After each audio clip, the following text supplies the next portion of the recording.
এত সুন্দর একটা জায়গা, তো সানসেট হওয়ার মুখে, আর সামনেই রয়েছে এত সুন্দর একটা সমুদ্র।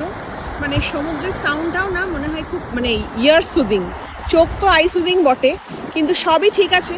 তার মাঝখানে কি আবার এরকম উদাস হয়ে বসে আছে কেন? না, উদাস হয়ে বসে নেই। অ্যাকচুয়াল আমি উদাস হয়ে আছি কেন বলো তো? এত বছর দীঘায় আসি, প্রথমে এসে চান ফান করতাম, তারপরে তো বহু 15 বছর আর চানও করি না, কিছুই করি না।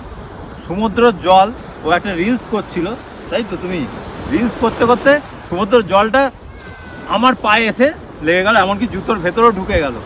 কারণ হচ্ছে সমুদ্রকে আমি এতদিন কোনোদিনই মানে চান মানে পা ঠেকাইনি, সমুদ্র আমার কাছে এসে বললো তোকে আমি ভিজিয়ে দিচ্ছি।